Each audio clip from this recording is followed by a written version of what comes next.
Bienvenidos everyone to Learn Spanish Like I Did. I'm Wesley, and with me today, as always, is my good friend and co-host, Mauricio. Yes. Today we're diving into a topic that honestly is probably one of the best ways to connect with any culture.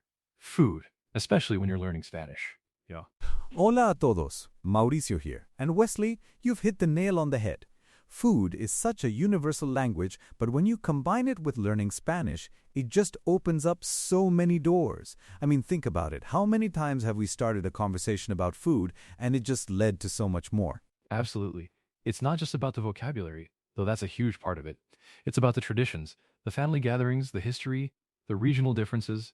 It's all wrapped up in a dish. And for Spanish learners, it's such a tangible way to practice and immerse yourself. Totally.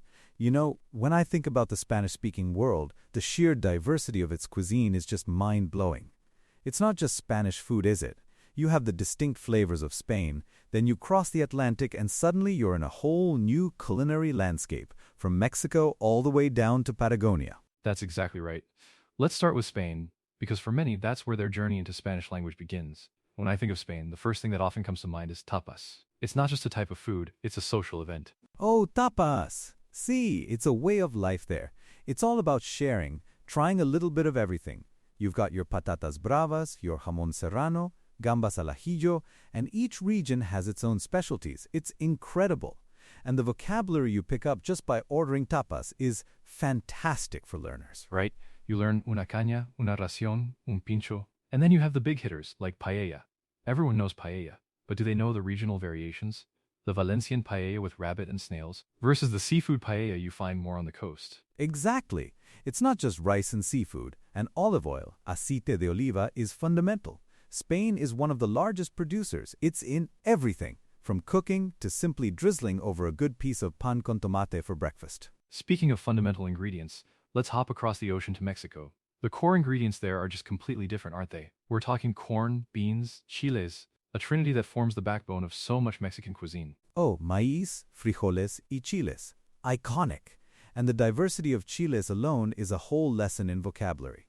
Chipotle, jalapeño, habanero, poblano, they each have their own distinct flavor and heat level. And then, of course, the tortillas. Freshly made corn tortillas are a game changer. Totally. And it's not just tacos. While tacos are king, there's so much more.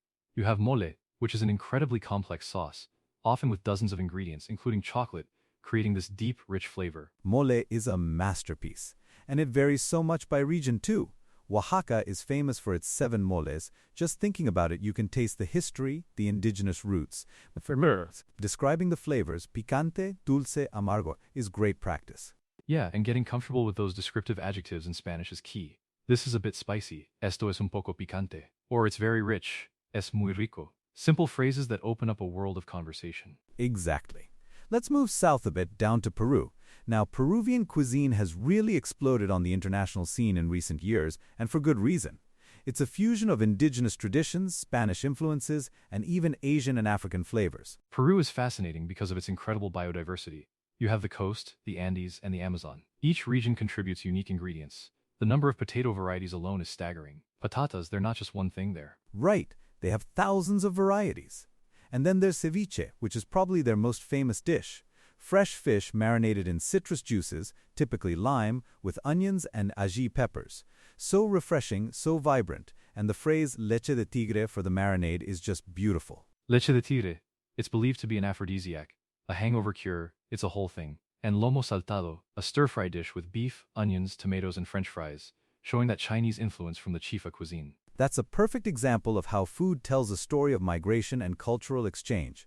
You wouldn't think French fries in a Peruvian dish, but there it is, and it's delicious. And the ají amarillo or rocoto peppers give it that uniquely Peruvian kick. Absolutely. It's a delicious journey. And still further south, we hit Argentina. When I think of Argentina, one word comes to mind: asado. The barbecue culture there is legendary. Oh, asado is not just a meal, it's a ritual. It's a gathering of family and friends, hours spent grilling various cuts of meat, carne, chorizo, morcilla, over an open fire. The parrillada is central to their social life, and the quality of the beef, incredible. And the empanadas there are fantastic too. Though empanadas are found almost everywhere in the Spanish-speaking world, right? But the Argentinian ones, often baked and filled with beef, sometimes olives or egg, are distinct. You're so right, Wesley. It's a great point for learners. A dish might have the same name, but its ingredients and preparation can change dramatically from country to country.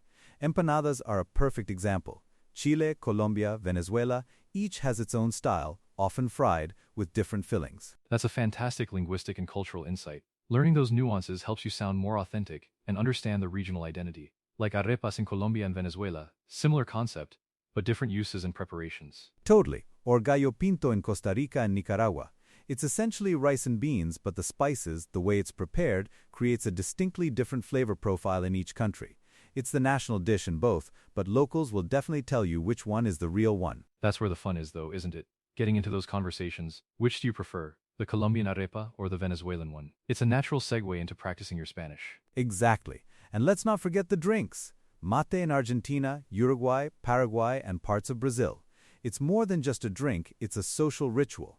Sharing mate from the same bombilla is a sign of friendship and hospitality. Oh, mate is so central to the culture there.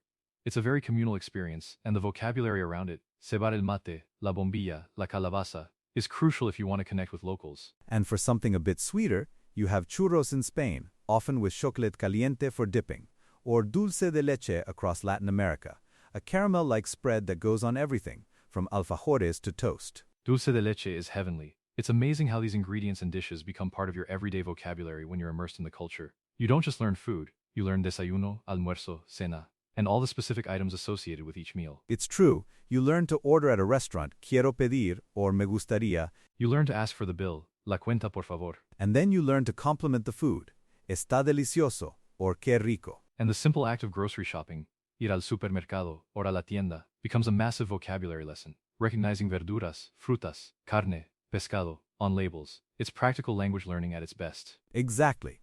Don't just stick to language apps. Go out and try the food. Go to a Latin American grocery store. Try to identify items, ask questions, even if it's just practicing cuánto cuesta esto, or qué es esto. That's excellent advice, Mauricio. And remember, food is a gateway. It opens up conversations about family, about history, about celebrations. Many of the most important holidays and festivals in the Spanish-speaking world are centered around special meals. Absolutely. Think about Nochebuena Christmas Eve in many countries, with specific dishes passed down through generations. Or Dia de Muertos in Mexico, with pan de muerto, and elaborate altars featuring favorite foods of the deceased. It's a beautiful way to understand the human experience. So for all you Spanish language learners out there, our big takeaway today is, get curious about the food. Don't be afraid to try new things. Ask questions in Spanish about the ingredients, the preparation, the history. Yes, embrace the culinary adventure. It will deepen your understanding of the language and the culture far beyond what any textbook can teach you, and you'll have some amazing stories and delicious memories along the way. Well said, Mauricio. This has been a truly mouth-watering discussion. Thank you for joining us today on Learn Spanish Like I Did. We hope you're now inspired to explore the incredible food culture of the Spanish-speaking world. Gracias a todos and buen provecho wherever you are. Keep learning, keep eating, and keep speaking Spanish.